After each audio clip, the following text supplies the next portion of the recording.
Fresh হয়ে নাও, আমি তোমার জন্য খাবার রেডি করছি। আমি খাবো না। কেন খাবে না কেন? আমার কোনো খিদে নেই। কেন ক্ষুধা নেই কেন? খিদে নেই মানে খিদে নেই। এগুলা আসবো? হ্যাঁ আসুন।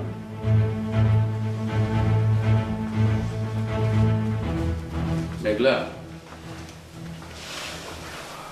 আমি তোমাকে দুটো কথা জিজ্ঞেস করব, আশা করি ঠিক ঠিক উত্তর দিবে। তোমার কোনো ভয় নেই বোন, তুমি সত্যি বলতে পারো। তোমার সংসারের গ্যারান্টি আমি নিচ্ছি। আমি জানি আপনারা কি জানতে চাইছেন। ঠিক আছে, আমি বলছি। আমি তখন মেডিকেল স্টুডেন্ট, ইন্টার্নি করছি। হাসানকে আমি প্রথম দেখেছিলাম হাসপাতালে, অগ্নিদগ্ধ আহত মানুষগুলোর জন্য ছুটোছুটি করতে দেখেছিলাম।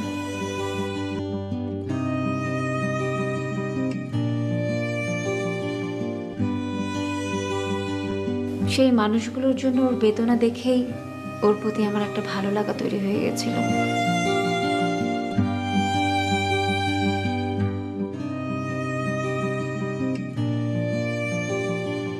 আমি ওর প্রেমে পড়ে গিয়েছিলাম।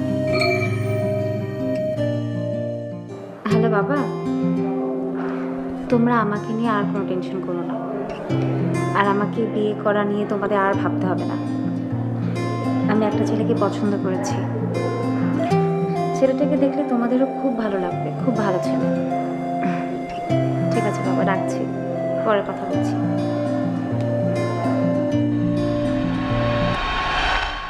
অবশ্য ওই আহত মানুষগুলোর পারপাসে ওর সাথে আমার অনেকবার কথাও হয়েছিল। তারপর থেকে ওকে আমি খুঁজতে থাকি। খোঁজ খবর নেওয়ার পর আমি জানতে পারলাম যে ওর আপনজন বলতে শুধু আপনারাই।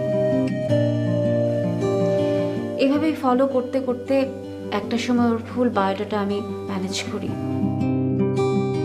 সেদিন সারাদিন ওকে ফলো করেছিলাম। হাসানের হাতে মদের বোতলটা দেখে আমি নিশ্চিত ছিলাম ওই মদের বোতলটা নিয়ে ও কখনোই বাসায় ঢুকবে না। আর তাই চুপচাপ ওকে ফলো করে গিয়েছিলাম। তারপর দেখলাম ও ছাদে বসে খাচ্ছে, আর তখনই প্ল্যানটা করেছিলাম।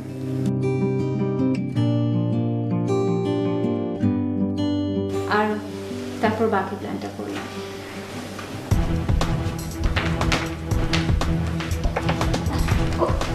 কই যাচ্ছ?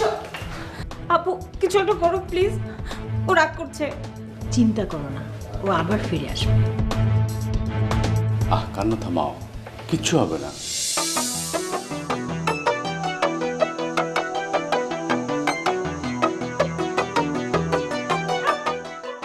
আপনার ডায়ালকৃত নম্বরটি এই মুহূর্তে বন্ধ আছে।